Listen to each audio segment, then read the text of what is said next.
আপনি কি বছরের পর বছর জমি দখল করে আছেন কিন্তু আপনার কাছে রেজিস্ট্রি দলিল নেই?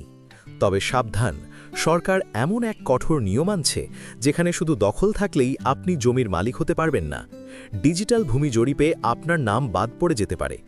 কেন এই কড়াকড়ি, আর 2026 সাল থেকে কি বদলাতে যাচ্ছে জানতে ভিডিওটি শেষ পর্যন্ত দেখুন। বর্তমানে দেশের 30টি জেলায় ডিজিটাল ভূমি জরিপ বা বিডিএস কার্যক্রম চলছে। 2026 সালের জানুয়ারি থেকে এটি সারা দেশে শুরু হবে। আগে একটি জরিপ শেষ হতে 10-15 বছর লাগত, কিন্তু এখন ড্রোন আর আধুনিক প্রযুক্তির সাহায্যে তা হচ্ছে নিমিষেই। ফলে ফাঁকি দেওয়ার কোনো সুযোগ আর থাকছে না। জরিপ অধিদপ্তরের পরিষ্কার বার্তা: জমি দখলে থাকলেই মালিকানা মিলবে না, এমনকি আগের রেকর্ড থাকলেও হবে না। আপনার নিজের নামে অথবা পূর্বপুরুষের নামে বৈধ রেজিস্ট্রি দলিল থাকতেই হবে। যাদের দলিল নেই তারা এই জরিপে মালিকানা হারাবেন।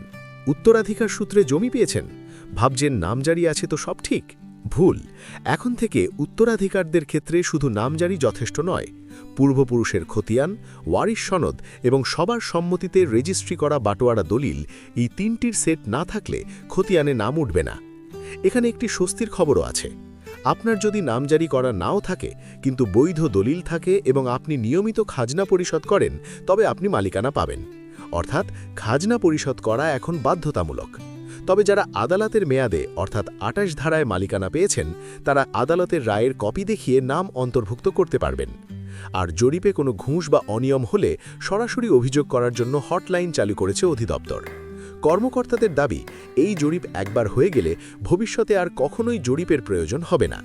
জমি বিক্রি বা ভাগ হলে সব অনলাইন সিস্টেমে অটোমেটিক আপডেট হয়ে যাবে। অর্থাৎ এটাই আপনার শেষ সুযোগ জমি নির্ভুলভাবে রেকর্ড করার। তাই আপনার এলাকায় জরিপ আসার আগেই দলিল গুছিয়ে রাখুন, বাটোয়ারা মিটিয়ে ফেলুন এবং আদালত সংক্রান্ত জটিলতা থাকলে তা দ্রুত সমাধান করুন। ভিডিওটি শেয়ার করে অন্য ভূমি মালিকদের সতর্ক করুন। ভূমি সংক্রান্ত আরও তথ্যের জন্য আমাদের চ্যানেলটি সাবস্ক্রাইব করে রাখুন। ধন্যবাদ।